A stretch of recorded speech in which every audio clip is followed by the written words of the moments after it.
So this seems, forgive my language, some kind of ultimatum in the sense. I don't do ultimatums. I do winning argument.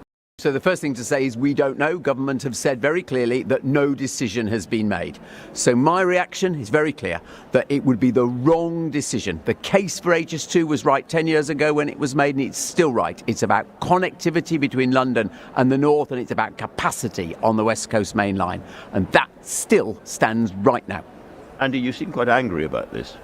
I'm very determined about this, and it's why just recently, just literally an hour or so ago, I made an offer to the government, really, which says let's work with the private sector in a new way. No one denies the costs of this railway are substantially higher than were originally planned, and the Prime Minister is right to get a grip of that. But getting a grip does not mean cancelling it north of Birmingham.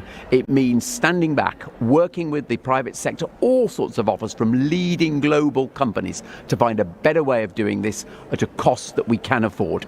So your offer is to get lots of people who understand this round the table with the Prime Minister to try to find a way of keeping the railway going. Correct.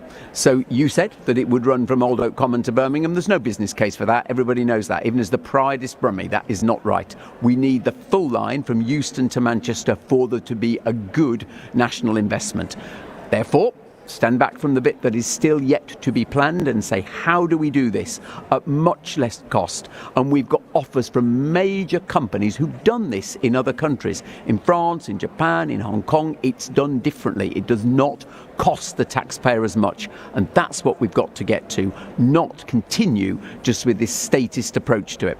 And Andy, let me ask you about the effect of cancelling it on the wider levelling up agenda and the North more generally, because Henry Murison, who you know, who's Chief Executive of the Northern Powerhouse Partnership, says that this is madness. Unless we can protect the hybrid bill currently going through Parliament and which authorises the tunnel between Manchester and Manchester Airport, this means the end for Northern Powerhouse Rail, and levelling up as a whole is finished. So Henry is right on the technical point that HS2 enables Northern Powerhouse Rail. I think he's going a bit far to say levelling up is finished, because let's be clear, the government is doing lots of other very good stuff around levelling up. But there is no question that if we don't go ahead with a connectivity from Birmingham to Manchester, it'll be a very, very serious blow to levelling up. And if your offer is not taken up with the Prime Minister, and it turns out he has now finally made up his mind and the northern link to Manchester is over, what would that mean for public investment and confidence internationally in the UK? It's a very important question, Andrew. So, this started off as a debate about a railway, but this has become a debate about international investor confidence. We keep saying what investors need is certainty. Jeremy Hunt has delivered certainty. He's delivered that on the stage today. And then here is a piece which has delivered hundreds of millions, if not billions of pounds already on the promise of this. You cannot then turn around to those investors and say, we've changed our mind. And so what does that do to Britain's international reputation? It damages it. It definitely damages it. People have trusted that this is going to happen. You see it already in the property market in Birmingham. You are seeing it coming in the property market in Crewe and in Manchester. You cannot then say, we've changed our mind, we can't do this difficult stuff. As a serious G7 country, we have to do the difficult stuff well. And if the Andy Street bold and generous offer is rejected, what happens to Andy Street?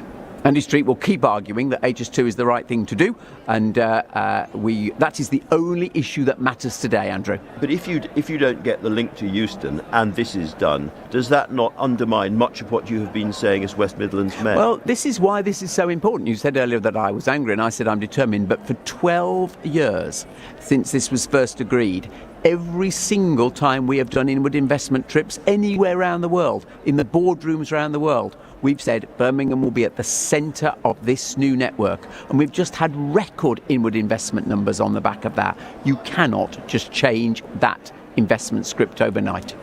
Would you consider resigning as mayor if it goes against you? We haven't even started to think about that. This is all today, and we've worked very hard at short notice, because remember, this wasn't even in the ether a few days ago. We've worked very hard at short notice to concentrate on this offer. But given the scale of this decision and what you've said about international confidence and all the rest of it, you would presumably consider your position. Because of the scale of this, it's why I have made such a point today of drawing the media together and say this offer is there. So there's no question about the magnitude of this decision. So this seems, forgive my language, some kind of ultimatum in the sense. I don't do ultimatums. I do winning argument. Not just me, though. The people whose voices should be heard are the big company, banks, insurance companies, funders.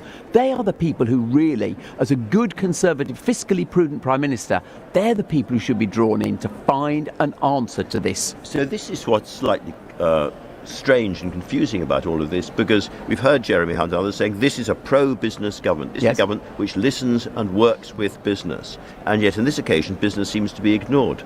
And it's also a government that says, on the slogan, it's going to take the right long-term decisions. And that's also what Jeremy has done over the last 12 months. And that's why I'm very confident that this offer is the right thing. Bring those experts in, find the right long-term solution. Do not admit defeat.